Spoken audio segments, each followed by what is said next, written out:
We're going to talk about something so many of us almost wear as a badge of honor, sacrificing sleep to get ahead. But what if that badge comes with a silent, absolutely devastating cost? So let me just start by asking you this. What if pulling an all-nighter, just staying awake for 24 hours straight, could mess up your brain as much as being legally drunk? It's a pretty shocking thought, right? But millions of us are basically living in that state every single day, and we have no idea the damage we're doing. To really see how this all plays out, let's meet David. He's ambitious, he's driven, works crazy hours, and yeah, like a lot of us, he truly believes 5 hours of sleep is plenty to get by. He thinks he's killing it, being productive, but as we're about to see, he's dead wrong. And his body is paying the price. So the first system to come under attack is maybe the most important one he's got, his brain. And we're not just talking about feeling a little groggy here. This is a fundamental breakdown of how his brain is supposed to work. I mean, studies from Harvard Medical School just lay it out there. A sleep-deprived brain is, for all intents and purposes, the same as a legally intoxicated one. And why is that? Well, it's because the brain's communication lines just start to misfire. Your reaction time slows way down, your judgment gets cloudy, and your ability to form new memories, it just collapses. But here's the really scary part. Someone who's had a few too many drinks, they usually know they're impaired.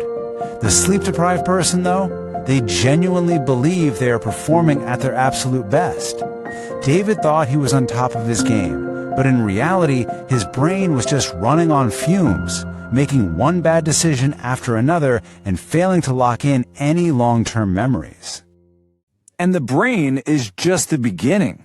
This lack of sleep, it launches a full-on assault on every other system in the body. It's like a war that's being fought internally, night after silent night. Okay, let's start with the immune system. Sleep is when your body produces cytokines. Think of them as your own personal army against infection. So when you don't get enough sleep, that army gets weak, and your defenses just crumble. Studies show that people getting less than 7 hours of sleep are almost 3 times more likely to catch a cold. David kept getting sick and just blamed it on stress, but the real culprit, it was his sleep schedule all along. Now this is fascinating, what sleep deprivation does to your appetite. It takes 2 really important hormones and throws them completely out of whack. Ghrelin, that's the go hormone that tells you to eat, it just skyrockets. And at the same time, leptin, the stop hormone that tells you you're full, totally plummets. So what's the result of all that hormonal chaos? Well, it's this number. Research from King's College London found that people who don't get enough sleep eat an average of 385 extra calories a day. That's basically the same as a large order of fries every single day. David had been gaining weight and just figured, oh, my metabolism is slowing down. But nope, it was his lack of sleep driving those cravings. And then you've got the heart. Sleep is pretty much the only time your cardiovascular system gets a real break. Your heart rate slows, your blood pressure drops, it's a much needed rest. Without that, it's like forcing your heart to run a marathon every single night. That strain just keeps adding up and your risk of a heart attack goes up significantly. And beyond all the physical damage, the toll on our mental and emotional health is just as bad. This is where the silent cost of sleep deprivation starts to get really, really loud.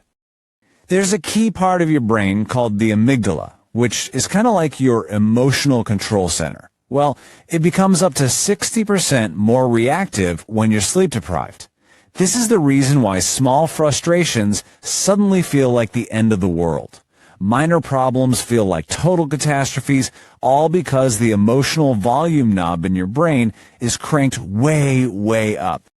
This leads straight into a whole mess of mental health issues. We see way more anxiety, emotional instability, even a drop in our empathy for other people. Look, chronic sleep deprivation isn't just a bad mood. It's now directly linked to clinical depression and other really serious conditions. Sleep isn't a luxury, it's a non-negotiable emotional reset. For David, pushing his body and his mind to the absolute limit just couldn't last forever. Something had to give. And it did in a way he never, ever expected.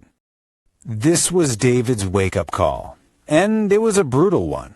He didn't just forget a few details of an important presentation. The memory of the meeting itself was just a complete blank. Gone. His sleep-starved brain literally couldn't form the memory. The embarrassment was one thing, but that realization, it was life-changing. And this just says it all. He finally got it. He wasn't just tired.